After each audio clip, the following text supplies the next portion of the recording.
হ্যাঁ, আমার জীবনটা আমার বাবা ছিলেন একজন সরকারি কর্মকর্তা।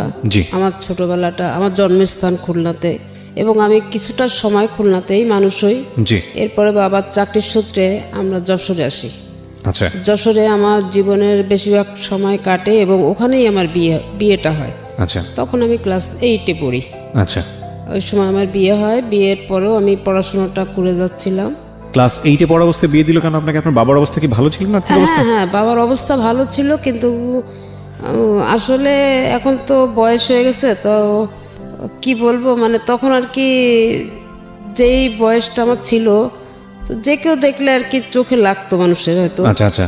তো আমার আব্বার এক ফ্রেন্ড, তার ভাইয়ের জন্যই সে আর কি আমাকে পছন্দ করে। তো আমার বাবা ওই সময় রাজি হয় না বিয়েটা দিতে, কিন্তু ধরেন সন্ধ্যা 7টার থেকে এই নিয়ে আমার বাবার সঙ্গে আর কি তর্কতর্কি হতে থাকে। আচ্ছা। যে এতটুকু মেয়ে আমি বিয়ে দিব না, আমার ফ্যামিলি থেকে এটা খারাপ চোখে দেখবে, বা আমার মেয়ে আমাকেও খারাপ বলবে, আমার মেয়েটাকেও খারাপ বলবে। আচ্ছা। তো এইভাবে আর কি করতে করতে অনেক, মানে রাত তখন ভোর 4টা বাজে, এই অবস্থায় চলতেছে। জি। তো এক পর্যায়ে আমার বাবার কোনো মতামত আর তারা অপেক্ষা করলো না, যে আমার ভাসুর এখন, জি, সে আর কি আমার কোনো মতামতের, মানে আমার বাবার কোনো মতামতের বা আমার আম্মার কোনো মতামতের মূল্যায়ন না করে সে নিজে গার্জেন হয়ে তার ভাইয়ের সাথে আমাকে বিয়ে দিলেন। কে দিল এটা? আমার ভাসুর। ভাসুর মানে এটা তো কিভাবে সম্ভব? কারণ আপনার বাবা মা যদি রাজি না থাকেন তাহলে? না, এখন আমার বাবা দেখতেছে যে আমি এদেরকে ঘর থেকে বেরও করতে পারছি না, আবার এদেরকে হ্যাঁ বলতে পারছি না, না বলতেছি শুনতেছে না, আমি এখন কি করব? মানে সে তো একা। আচ্ছা। হ্যাঁ, সে তো একা, সে তো কোনো কিছুই আর কি এটা মানে ডিসিশনও নিতে পারছে না, সময় চাচ্ছে সময়ও দিচ্ছে না। আচ্ছা। তো যাই হোক, একরকম জোরের পরে আর কি বিয়েটা হয়। ওকে। কিন্তু আমার এই ভাসুর যখন আমাকে, তখন আমরা আমি তাকে কাকা বলে ডাকতাম। আমাদের ফ্যামিলিতে সবাই তাকে বাবার বন্ধু হিসাবে আমরা তাকে শ্রদ্ধা করি। আর তার যে ভাইয়ের সঙ্গে আমার বিয়ে হয়েছিল তাকে আমি কোনোদিনই দেখি নাই, আমাদের ফ্যামিলির কেউ তাকে কখনো দেখেনি। আচ্ছা। যাই হোক, বিয়েটা ওইভাবে হয়ে গেল। সে তখন খুলনাতে চাকরি করে। তো বিয়ে হয়ে যাওয়ার পরে সে আর কি খুলনাতে, আবার তখন ছুটি ছিল আপনার রবিবার থাকতো সাপ্তাহিক ছুটি। আচ্ছা। তো আবার বিয়েটা হলো রবিবারের দিনই, বিয়েটা হওয়ার পরে সোমবারের দিন সকালবেলায় সে আর কি খুলনাতে তার কর্মস্থলে চলে যায়। জি। এরপরে আর কি আমাদের সঙ্গে, তখন তো আর ফোন টোনের কোনো ব্যবস্থা ছিল না, তখন ওই চিঠিপত্রের মাধ্যমে যোগাযোগ। তো এইভাবে আর কি প্রায় 3 মাস পার হয়ে গেল। আমার বাবা আমাকে শ্বশুরবাড়িতে কিন্তু পাঠায়নি। জি। তো একটা সময় আমার শাশুড়ি খুব আফসোস করতে থাকে, আমার শ্বশুর ছিলেন না। শাশুড়ির অনেক আফসোসের পরে আমার বাবা আর কি আমাকে শ্বশুরবাড়িতে পাঠায়। আচ্ছা। শাশুড়িকে দেখার জন্যে। ওকে। তা আমি ওখানে যে 3-4 দিন থাকি, থাকার পরে আমি চলে আসি। আসার পরে আমার আব্বা আমার বললেন যে আমার মেয়ের ম্যাট্রিক পাসটা না করা পর্যন্ত আমি কিন্তু দিব না মেয়েকে। আচ্ছা। এখন তোমরা ইচ্ছা করলে রাখতে পারো, না পারলে না রাখতে পারো। তো যাই হোক, আমি ওইভাবে আর কি বাবার বাড়িতে পড়াশুনো থাকি এবং পড়াশুনো করি। একটা পর্যায়ে বিয়ের 1 বছর যখন হয়ে গেল, তখন আমার হাজব্যান্ড বললো কি, যাবা, ও তো এখানে পড়াশুনো করে, আমি ওখানে মেসে থাকি, আমার কষ্ট হয়, তো আমি ওখানে একটা বাসা নিয়ে থাকি। আচ্ছা। আর পড়াশুনো আমি ওকে করাবো, আপনার যখন ইচ্ছা, আর ওরও যদি আগ্রহ থাকে তাহলে অবশ্যই আমি ওকে লেখাপড়াটা করাবো। এটা আপনার হাজবেন্ড বললো? এটা আমার হাজবেন্ড বললো। কি নাম ছিল ওনার, ভদ্রলোকের? আমার হাজবেন্ডের নাম ছিল রবিউল ইসলাম। আচ্ছা। ওকে। তো সেইভাবে আর কি সে আমি বাসা নিল, বাসা নিয়ে আমাকে নিয়ে আসলো। নিয়ে আসার পর আমি পড়াশুনো করতে থাকি। পরীক্ষার টাইমে আমি গিয়ে পরীক্ষাটা দিতাম খালি। জি। তো এই অবস্থায় চলতে থাকি। তখন আর কি আমি যখন ক্লাস 9 থেকে 10-এ উঠবো, 3-4 মাস আগে, তখন আমি কনসেপ্ট করি। ওকে। তো ওই অবস্থায় আর কি আমি খুব অসুস্থ থাকি। তো এই ট্রিটমেন্ট, আমার তখন ট্রিটমেন্টও চলে, পড়াশোনারও একটু সমস্যা হয়। লাস্টে প্রায় 5-6 মাস পর্যন্ত আমি প্রচণ্ড কষ্ট, মানে বলতে কি আমি 6টা মাস শুধু সেলাইনের উপরে ছিলাম। জি। খুবই কষ্ট করছে আর কি। তো যাই হোক, ওইভাবেই ক্লাস 10-এ উঠলাম। ফাইনাল পরীক্ষা দিয়ে ক্লাস 10-এ উঠলাম।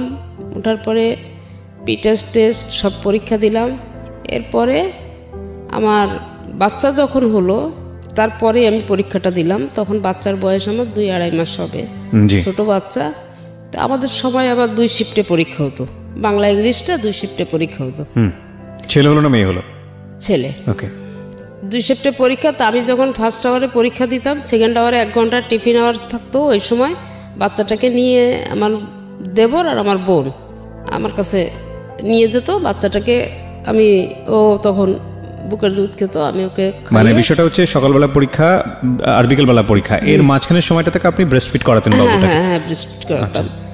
করানোর পরে তারপর ওকে খাইয়ে দিয়ে তারপরে আমি নিজে একটু টিফিন খেয়ে আবার সেকেন্ড হাফের পরীক্ষা দিতে বসি, এসএসসি ফাইনাল পরীক্ষা। জি।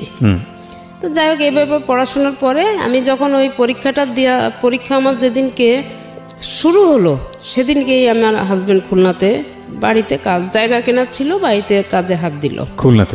খুলনার কোথায় এটা? সোনাডাঙ্গা মেইন রোড, নিউ মার্কেটের কাছে। ওকে।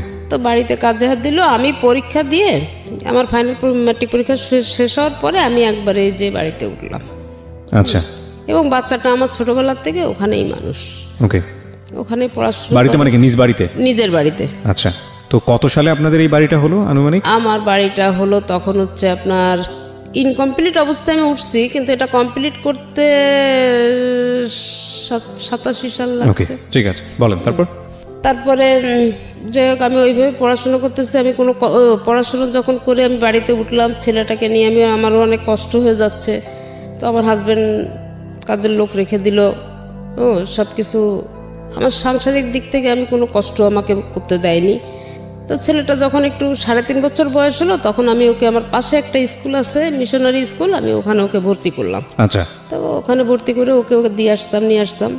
তো এইভাবে একটা পর্যায়ে ও যখন ক্লাস 2-তে উঠলো, তখন ওখানে ক্লাস 2 ফাইনাল পরীক্ষা হয়ে গেল। ক্লাস 3-তে আমি ওকে খুলনা জেলা স্কুলে ভর্তি করি। টেস্ট দেওয়া হলো, টেস্টে এলাও হলো, তারপরে আমি ওকে ওখানে ভর্তি করি। আমাদের জীবনটা খুব ভালোই কাটতেছিল আমার হাজবেন্ডকে নিয়ে। আমার তো অনেক সুখের একটা জীবন ছিল, যেটা আমি আসলে ভাষায় বলতে পারবো না। মানে আমার গায়ে একটু কোনো রকম একটু ব্যথা লাগলে মনে হতো যে তার জন্য কলিজাটা ছিঁড়ে গেল। খুব ভালোবাসতো আপনাকে? প্রচণ্ড ভালোবাসতো। তা ছেলে নিয়ে কষ্ট করতাম দেখে সে আমাকে 2টা কাজের লোক রেখে দিচ্ছে, একটা রান্না করার জন্য, একটা ঘরের কাজকর্ম করার জন্য। আর আমার একটা সিকিউরিটি গার্ড ছিল, তার ডিউটি ছিল আমার বাচ্চাটাকে বিকালে একটু ঘুরতে নিয়ে যাবে। নিউ মার্কেটের সাইডে, তো নিউ মার্কেটের আশেপাশে ঘুরতে নিয়ে যাবে। তো এইভাবেই আর কি বাচ্চাটাকে মানুষ করলাম, বড় করলাম। আমার লাইফের সব কিছুই এখন ও হয়ে গেল, আমার তো আর কিছু নাই।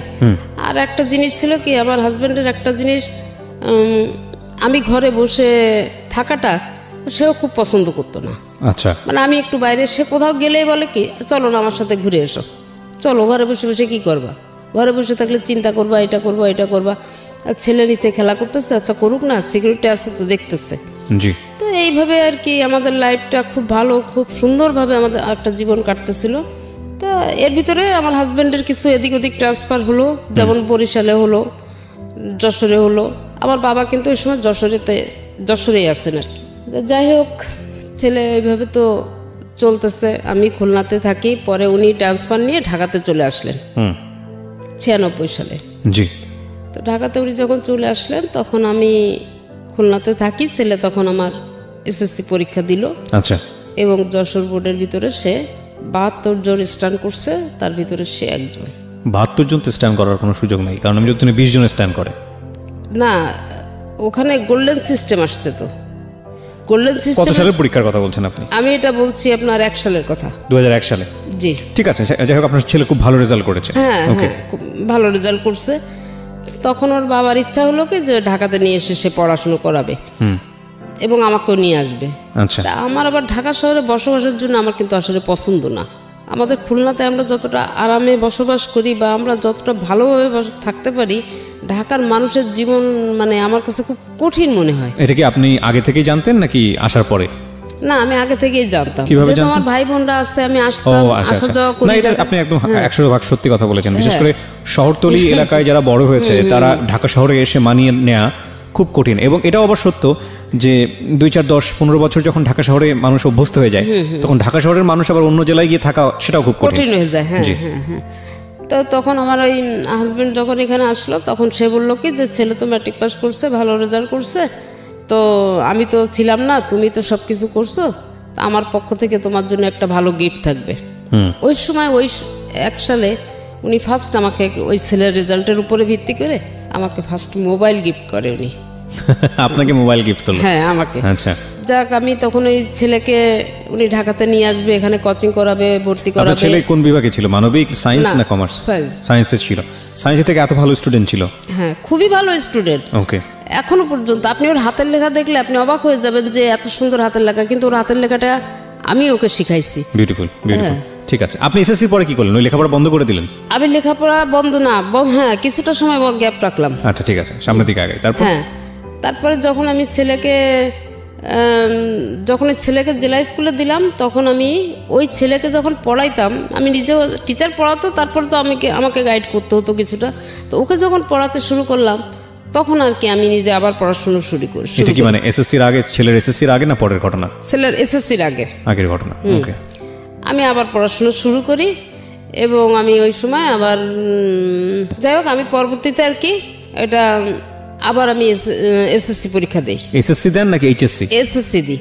ম্যাট্রিক তো আপনি পাস করলেন? হ্যাঁ। তারপর আবার দিলেন? আবার দিলাম এই কারণে, আমার ভাসুর ছিলেন কলেজের প্রফেসর, তো তা বললো দেখো যে মানুষের ভবিষ্যৎ তো কিছু বলা যায় না, যদি পরবর্তীতে ও চাকরিতে বাকরি কিছু করতে চায়, তো ওর যে এই গ্যাপটা, এই গ্যাপের জন্য দেখা যাবে যে ওর চাকরিতে অনেক সমস্যা হতে পারে বা নাও হতে পারে চাকরি। আচ্ছা। তা ও নতুন করে আবার শুরু করুক। আবার নতুন করে এসএসসি পরীক্ষা দিলেন? হ্যাঁ। পাস করলেন? হ্যাঁ, তখন আমি পরীক্ষা দিলাম, পাস করলাম, ম্যাট্রিক পাস করলাম, ইন্টার করলাম, ডিগ্রিও করলাম। তারপরে আমার ছেলে ম্যাট্রিক পাস করলো। আচ্ছা, ম্যাট্রিক পাস করলো। হ্যাঁ, আমরা যে গল্পে ছিলাম, যেখানটায় ছিলাম, যে আপনি ঢাকায় আসার কথা বলছিলেন আপনার জামাই। হ্যাঁ, তারপরে যখন ঢাকাতে চলে আসা হলো, এখানে কোচিং করার পরে ছেলে রাইফেলস পাবলিকে পরীক্ষা দিল, ভর্তি পরীক্ষা দিল, ওখানে টিকে গেল। আচ্ছা। তো টিকে যাওয়ার পরে ওর বাবা ওকে ওখানেই ভর্তি করলো এবং তখন আমাকে বললো যে এরকম ছেলে তো চান্স পেয়ে গেছে, তুমি ওখানে একা একা কি করবে, তুমি চলে আসো। আমার এটা খুব একটা বেশি ইচ্ছা ছিল। চলে আসো মানে কি? মানে আপনার জামাই তখন ঢাকাতে? হ্যাঁ, আমার জামাই তখন ঢাকাতে। উনি কি করতো? উনি হাউস বিল্ডিং ফাইন্যান্স কর্পোরেশনের চাকরি করতেন। আচ্ছা, ওকে। তো আপনি ওখানে একা একা কি করবেন, এই জন্য ঢাকায় আসতে? হ্যাঁ, চলে আসতে বলছে, কিন্তু আমার এই বাড়ির মায়াটা ছেড়ে না আমি কোথাও গিয়ে থাকতে পারতাম না। আচ্ছা। তো তখন আমি বাড়ি তখন কয়তলা হয়েছে আপনাদের? আমার বাড়ি অলরেডি তখন ডবল ইউনিটের 4 তলা। 4 তলা বাড়ি। আচ্ছা। তা আমি তখন আর কি তাকে অনেক বোঝানোর চেষ্টা করলাম যে তুমি ছেলে চান্স পেয়েছে ঠিক আছে, কিন্তু ওকে আমার হাতে ছেড়ে দাও, আমি ইন্টারটা এখানে খুলনাতে করাই, তারপরে ও ঢাকাতে যে অনার্স করবে। তা ওর বাবা আপত্তি করলো। হ্যাঁ, আপত্তি করলো। তখন আমি বললাম যে আচ্ছা ঠিক আছে। এই যে ইন্টারটা করাতে ঢাকাতে নিয়ে আসলো, তখন যেন ছেলে একটু কেমন হয়ে গেল। একটা পর্যায়ে ওর বাবা আমাকে বললো, ইন্টার পাস করার পরে ইন্টার লাস্টে সেকেন্ড ইয়ারে চলা অবস্থায় আমাকে একদিনকে বললো কি, ছেলে তো আমার কন্ট্রোলের বাইরে চলে যাচ্ছে, তুমি এক কাজ করো, তুমি ছেলে নিয়ে খুলনা চলে যাও। আচ্ছা, একবারে ইন্টার পরীক্ষার আগ মুহূর্তে এটা? হ্যাঁ। তখন আমি বললাম কি যে আমি তো প্রথমে তোমাকে এই জিনিসটা বলছিলাম, তুমি আমার কথাটা তো শুনলা না, এখন তো নিয়ে আসছো, এখন এই মুহূর্তে তো আমি নিয়ে যেতে পারবো না ছেলে। তা বললো কি যে তাইলে আমি এখন কি করব, কারণ আমি সারাদিন অফিসে থাকি আর তুমি এই ঢাকা খুলনা দৌড়াদৌড়ি করতে থাকো, ছেলে কি করে না করে আমি তো কিছু বুঝি না। এরপরে আমি এখানে একটু অবজেকশন দিলাম যে না, ও ইন্টারটা করুক, তারপরে দেখা যাবে কি করা যায়। তো ইন্টারটা পাস করলো, হ্যাঁ, রাইফেলস পাবলিকের থেকে ইন্টারটা পাস করলো। পাস করার পরে রেজাল্টটা কেমন ছিল? এসএসসির মতো ছিল নাকি খারাপ হলো? হ্যাঁ, রেজাল্টটা ভালো ছিল। তো ওর যেদিন রেজাল্ট হবে তার আগের দিন আছে আসানুল্লাহ প্রাইভেটে আর কি অনার্সের জন্য পরীক্ষা হলো। আচ্ছা। কিন্তু তখনও ইন্টারের রেজাল্ট হয়নি। আচ্ছা, ইন্টারের রেজাল্ট না হলে পরীক্ষা হয় কিভাবে? হ্যাঁ, এটা হলো এবং ও পরীক্ষাও দিল। ওকে, ইন্টারেস্টিং। যেদিনকে ওর ইন্টারের রেজাল্ট হলো সেদিনকে আসানুল্লাহর রেজাল্ট হলো। ছেলে এদিকে ইন্টারও পাস করে গেছে, ওদিকে আসানুল্লাহ হচ্ছে চান্স পেয়ে গেছে। আচ্ছা। তো এটা যখন হলো তখন আর কি সেইভাবে ওকে ভর্তি করার জন্য সব ব্যবস্থা করা হলো এবং ভর্তি করে। আসানুল্লাহতে কেন ভর্তি করার চিন্তা করছিলেন আপনারা? এটা আমার ভাই হচ্ছে, সাধারণত তো পাবলিকে সবাই ট্রাই করে প্রথমে, পাবলিক বিশ্ববিদ্যালয়গুলোতে। হ্যাঁ, কিন্তু ওর বাবার ইচ্ছা ছিল যে, ওরা বাবার একটা ধারণা ছিল কি যে মনে হয় প্রাইভেটে পড়াশোনা ভালো হয়। ওকে, এইটা আর কি। ওকে।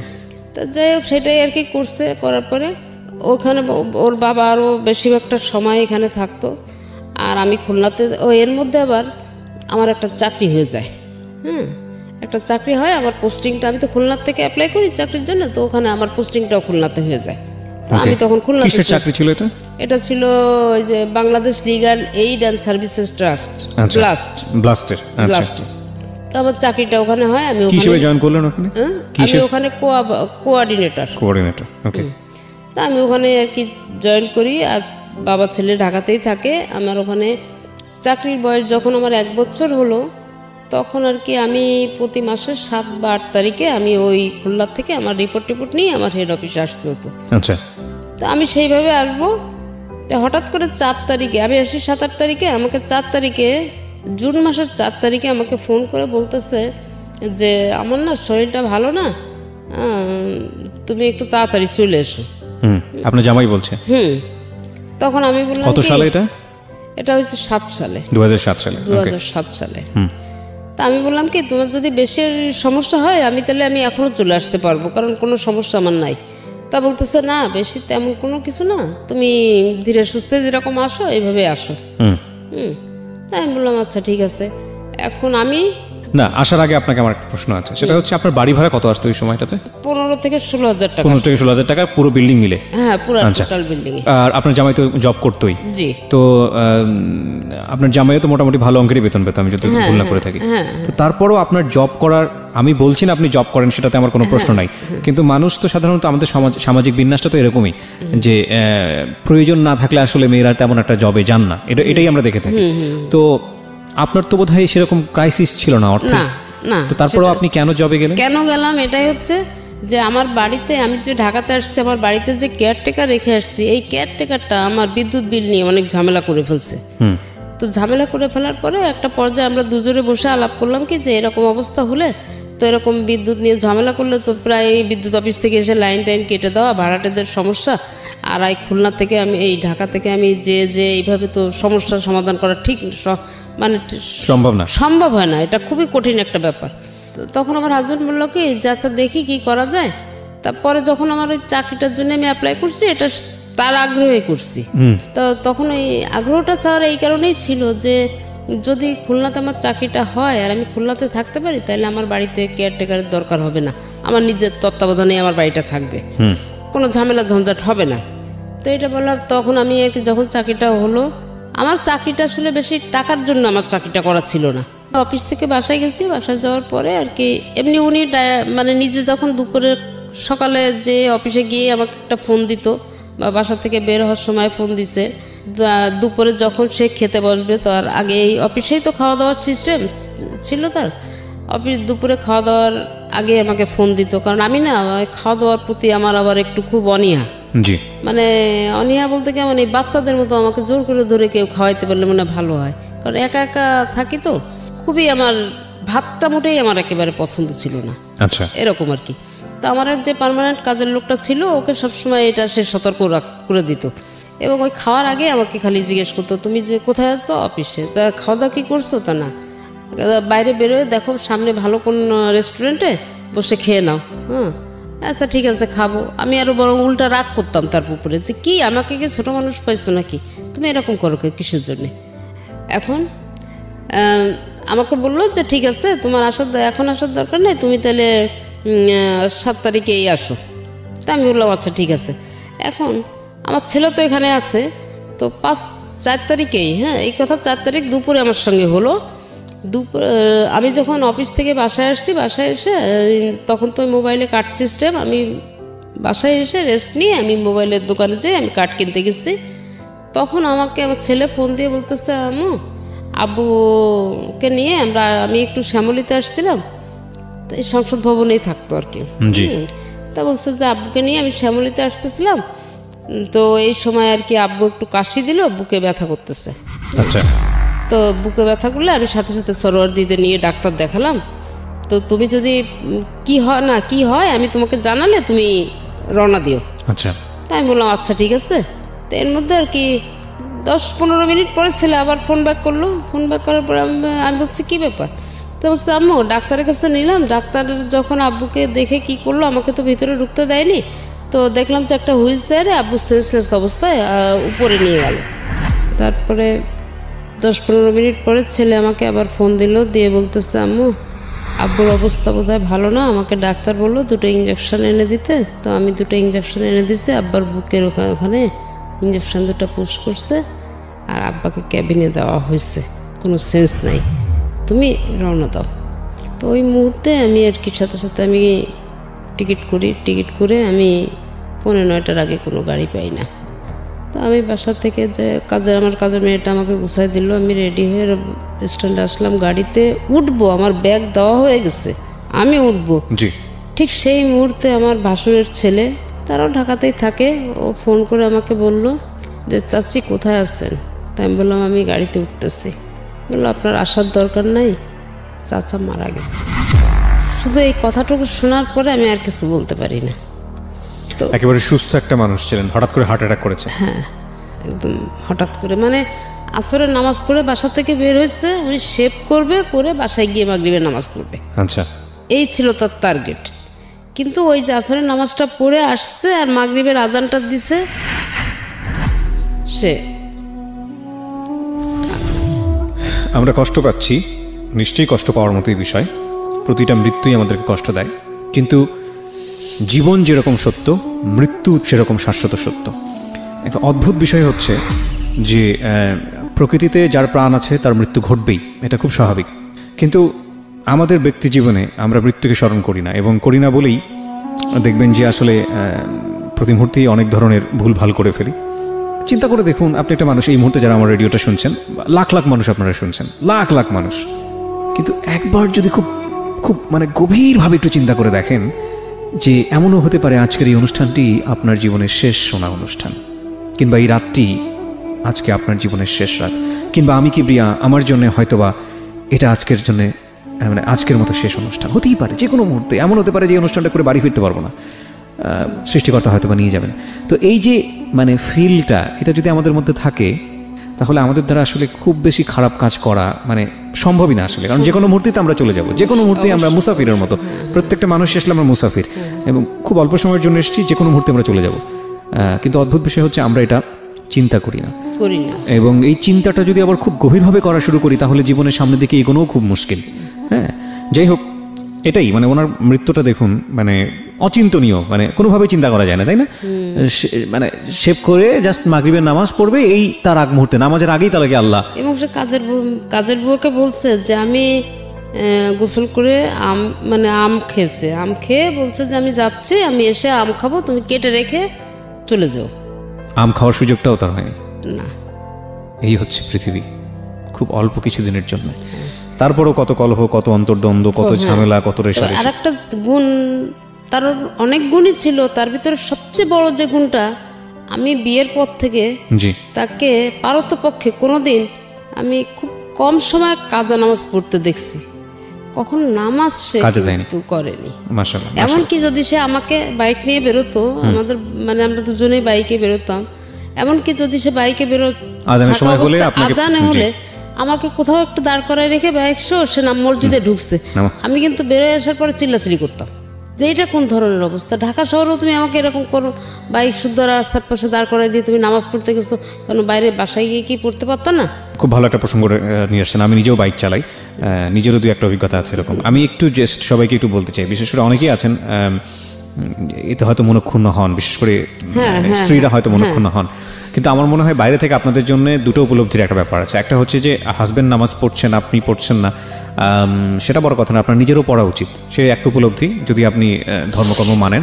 আরেকটা যেটা হচ্ছে, কেউ যদি করেন এরকম, আপনার জন্য হয়তো একটু অসুবিধাজনক হতে পারে, কিন্তু এটা কিন্তু আপনার স্বভাব হবে, আপনি তাকে সুযোগ দিচ্ছেন, একটু ধৈর্য ধরে অপেক্ষা করা উচিত। হ্যাঁ, সুতরাং আর যদি বেশি চাপ দেন, তাহলে ওই যে লোকটি নামাজ পড়তে যাচ্ছে, সে কিন্তু নামাজের মধ্যেও কনসেন্ট্রেট করতে পারবে না, ভাববে যে বাইরে কি না কি হলো, বের হওয়ার পরে হয়তো বকাঝকা শুনতে হবে। এটা করা উচিত না, এটা গুনাহের ভাগীদার হয়ে যায় অনেকেই। তবে আরেকটা জিনিস তার ছিল, সে কোরআন শরীফ পড়তে পারতো না, আমি এটা পারি। জি। তো সে ওই যে আমপারা বলে, যেটা কোরআন শরীফ পড়ার আগে প্রথম যে আমাদের শেখার জন্য, ওই বইটা সে কিনে আমার কাছে অনেক সময় বসতো পড়তে। আচ্ছা। যখন একটু যুক্ত অক্ষর আসতো বা একটু কঠিন শব্দ আসতো, বলতো এটা বাদ দিয়েই পড়ি। হ্যাঁ, আচ্ছা। তো আমি বলতাম কি, তাহলে তো তোমার এই ওয়ার্ড মানে এটা তো ভুল হয়ে যাবে, অর্থটা তো ভুল হয়ে যাবে, ওইটা করলে তো হবে না, তোমাকে এটা পড়তে হবে।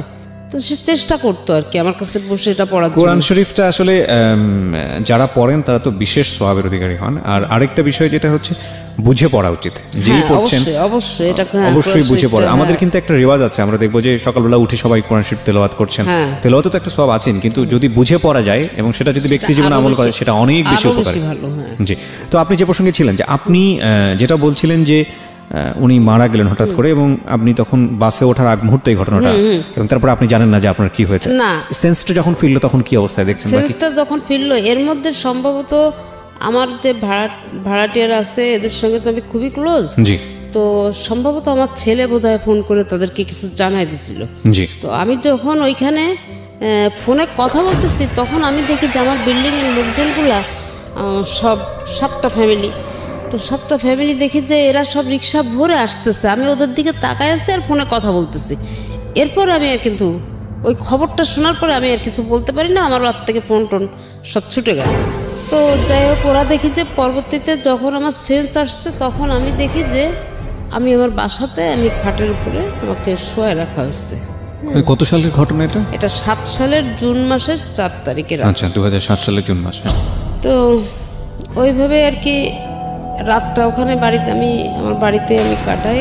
এদিকে আমার ভাই বোন যারা আছে তারা সবাই মিলে, ছেলে সহ ভাই বোন সবাই মিলে তার ডেড বডি গ্রামের বাড়ি আমার যশোরের শ্বশুর বাড়ি ওখানে নিয়ে যায়। আপনি কি ওই সময় যাননি? আমি রাতে যাইনি, আমি ভোরবেলা উঠে, মানে এরা তো ঢাকা থেকে লাশ নিয়ে যাবে, আমাকে ছেলে বললো কি তুমি ভোরে রওনা দিও।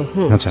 আর ওর ফ্রেন্ডদেরকে বলে রাখছে যে এরকম তোরা মাইক্রো ভাড়া করে আম্মুকে গাড়িতে উঠাই দিস, আর সাথে কে কে আসতে চায় তাদেরকে দিয়ে মোটামুটি গাড়িটা রওনা করে দিস, আমি এখান থেকে আম্মুকে নামাই নিব।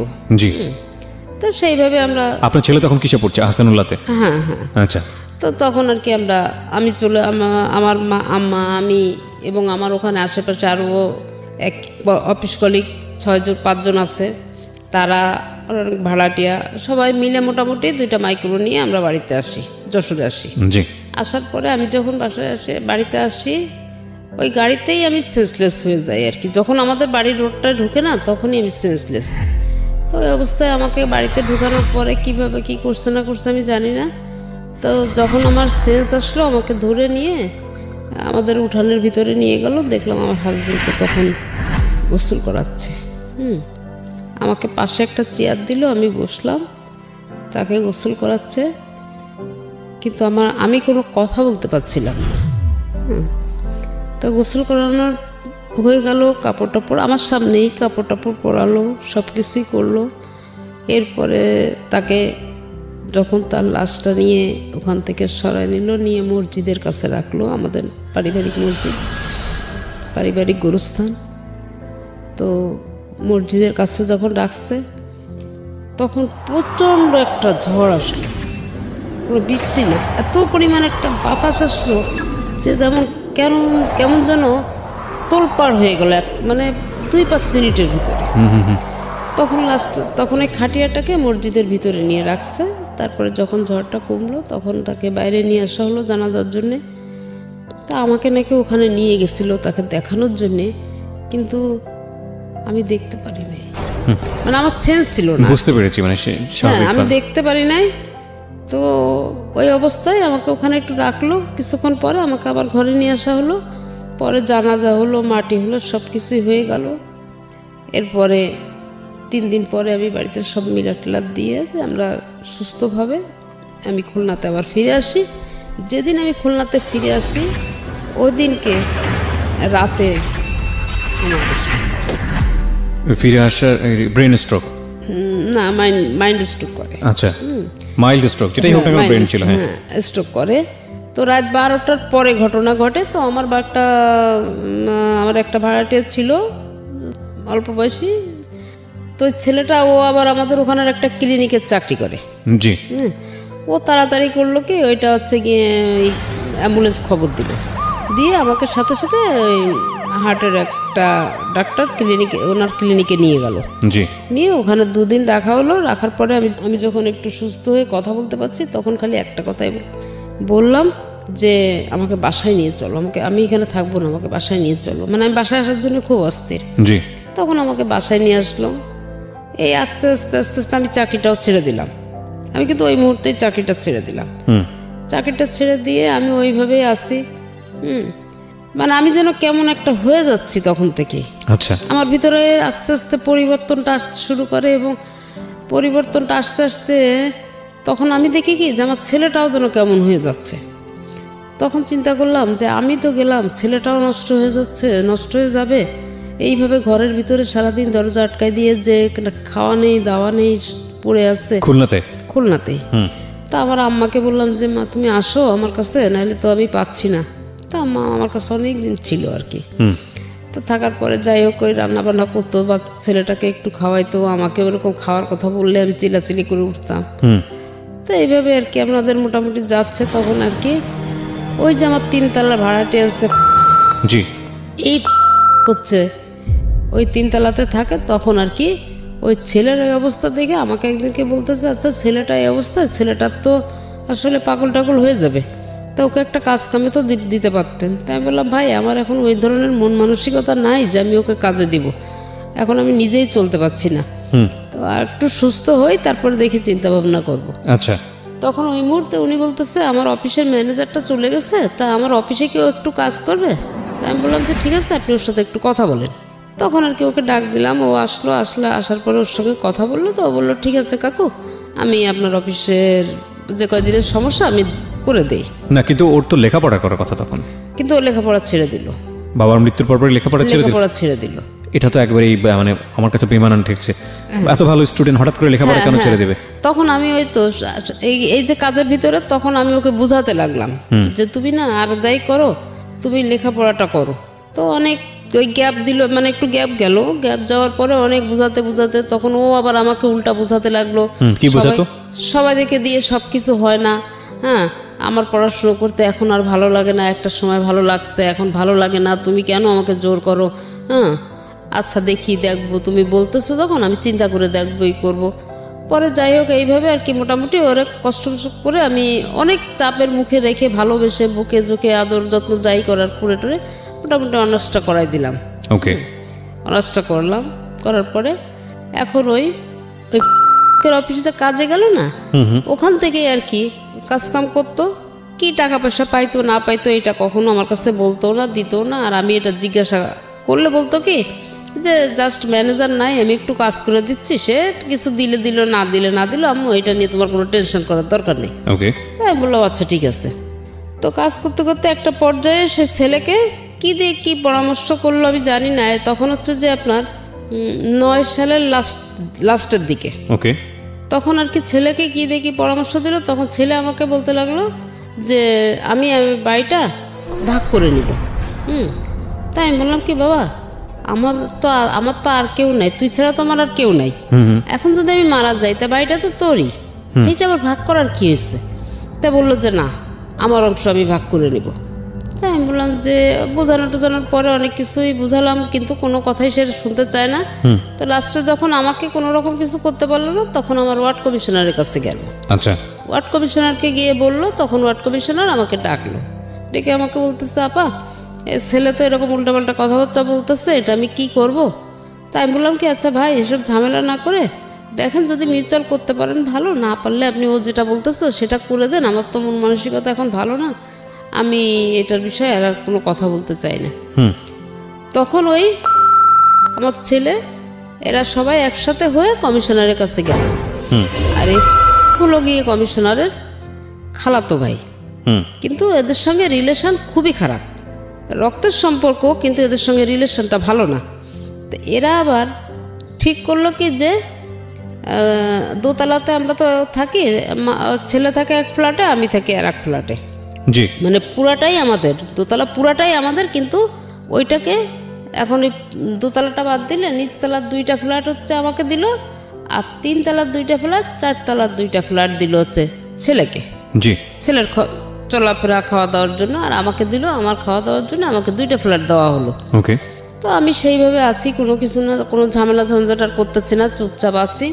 তো একটা পর্যায়ে আর কি ছেলে একটা ডিট করলো আপনার সঙ্গে, আমার সঙ্গে না, আমার ভাড়াটাদের সঙ্গে ডিট করতে গেছে, মানে এটা থেকে আর কি এগুলা করাচ্ছে। বলছে কি যে তোর মা বিয়ে শাদী করবে, চলে যাবে, তারপরে সেই লোক নিয়ে এসেই বাড়ি দখল দিবে, তোর কপালে মানে অনেক ভোগ আছে, তুই এইটা একটা ডিট করে রাখ। পরবর্তীতে যাতে তুই না বিপদে পড়িস। দেখেন আমরা ভাড়া নিচ্ছি তো ভাইয়া, আমরা তো ভাড়া নিলাম আন্টির কাছ থেকে, আপনাকে কেন টাকা দিব? তো যদি আপনাকে টাকা দিতে হয় তাহলে আপনি আন্টিকে একটু ডেকে নিয়ে আসেন, ওকে, উনি বললে আমরা আপনাকে দিব। ওকে। তো এইভাবে আর কি আমি ওখানে গেলাম।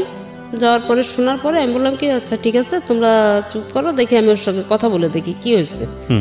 তো আমি একটা পর্যায়ে ও যখন ঘরে আসে সেই সময় আমি কাছে আমি যে বলতেছি কি আচ্ছা ভাই কি হয়েছে, কি উল্টাপাল্টা করতেছে কেন? আপনারা তো কমিশনারের মাধ্যম দিয়ে সবকিছু সেটেল করে নিয়ে আসছে, তো এখন এটা নিয়ে আবার কেন ঝামেলা করতেছে? তা বলতেছে কি যে এখন সেটা কি করে বলবো, এখন সে পুরা তার বাড়ির তো বেশি অংশ তার হিসাবে তো আপনি একটা ফ্ল্যাট পান, 7টা ফ্ল্যাট তো তার, তা আপনি এখন যদি সেটা জোর করে রাখতে চান ধরতে চান তাহলে তো আপনার এটা ঝামেলা হবেই। তাই আমি বললাম এটা তো বিষয় না, বিষয়টা হচ্ছে আপনারা কমিশনারকে দিয়ে করাইছেন বিচারটা, আমি কিন্তু করি নাই, জি, তো এখন আপনারা কেন সেটা নিয়ে ঝামেলা করছেন? তো এক পর্যায়ে ওনার কাছ থেকে শোনার পরে ওনার কথাবার্তার ভাবভঙ্গি আমার কাছে ভালো লাগেনি, না লাগাতে আমি এসে ছেলের ঘরে ঢুকলাম। ঢুকে আমি ছেলেকে বললাম যে আচ্ছা তোর কি সমস্যা বলতো আমাকে, তোর যদি কোনো সমস্যা থাকে সেটা তুই আমার সাথে বল, কিন্তু কেন তুই ভাড়াটাদের কাছে গিয়ে এ সমস্ত বলে নিজেকে ছোট করতেছিস? জি। তো বলার সাথে সাথে ও আমাকে আমাকে একদম ডাইরেক্ট একদম এইভাবে ওরকম খাটে বসা, আমি এরকম দাঁড়ানোর সামনে, তো এই কথাটা বলার সাথে সাথে আমাকে বলতেছে কি তুই আমার ঘরে ঢুকছিস কি জন্যে, তুই আমার ঘর থেকে বের হ। তাই আমি বললাম কি হ্যাঁ আমি তোর ঘরে থাকতে আসিনি, আমি তোর ঘর থেকে বের হব, কিন্তু আমার প্রশ্নটার উত্তর দিয়ে দে, আমি চলে যাচ্ছি। তা বলতেছে আমি যদি তোর প্রশ্নের উত্তর না দিই তুই আমার কী করবি? তাই আমি বললাম এইটা কোন ধরনের কথা, তোকে লেখাপড়া শিখাইছি, তোকে শিক্ষিত করছি, তোর মুখ থেকে এরকম ভাষা তো আমি কখনো আশা করি নাই।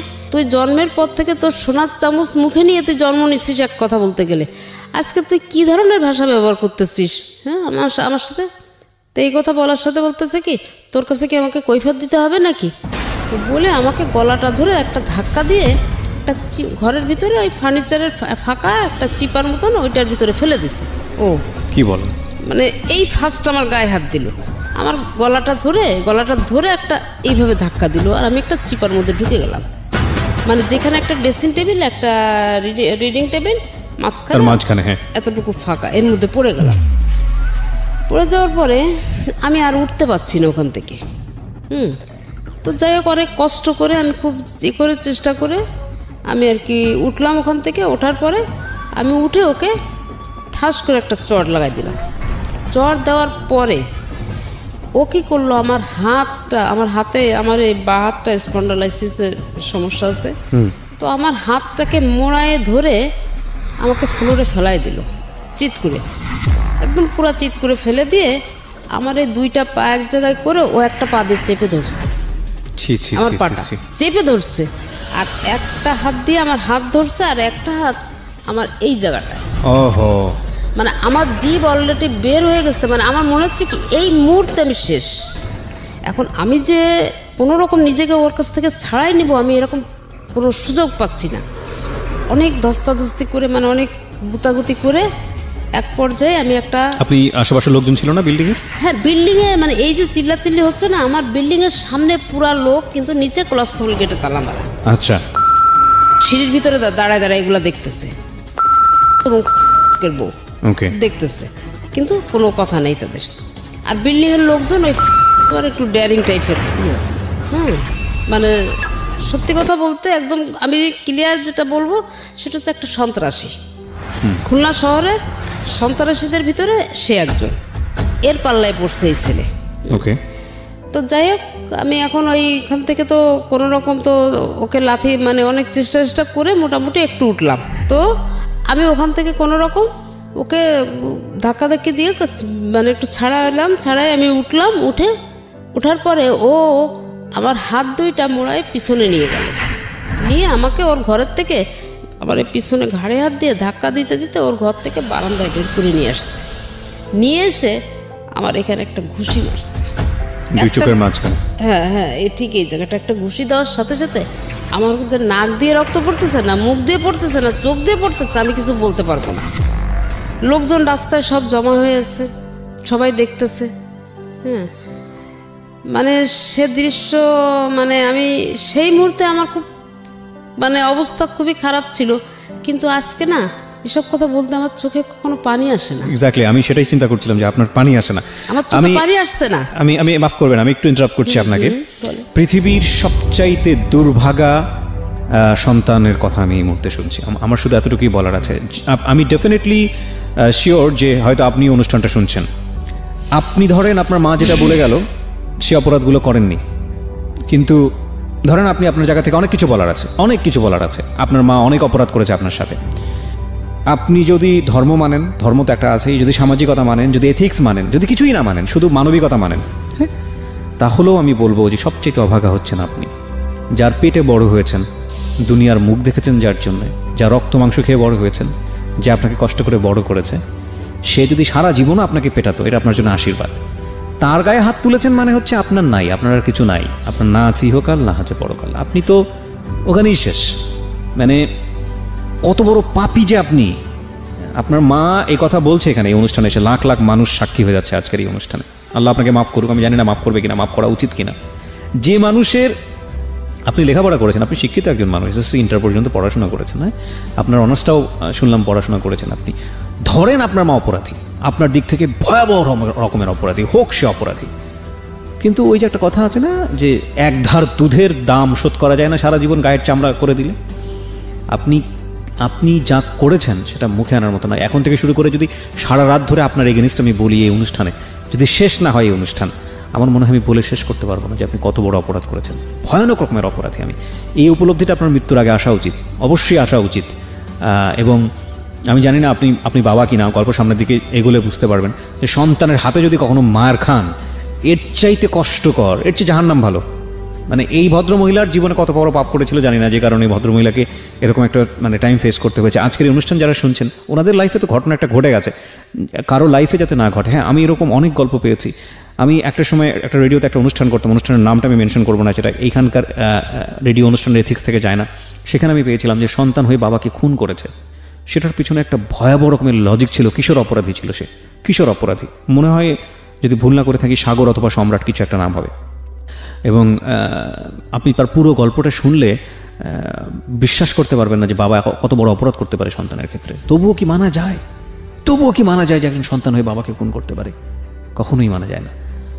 তো ওই অবস্থায় আমাকে দুইটা গেট, তো এই সাইড একটা গেট, এই সাইড একটা গেট, মাঝখানে সিঁড়ির স্পেসটা, তো তখন আর কি ঘুষিটা মারার পরে আমি পড়ে যাই।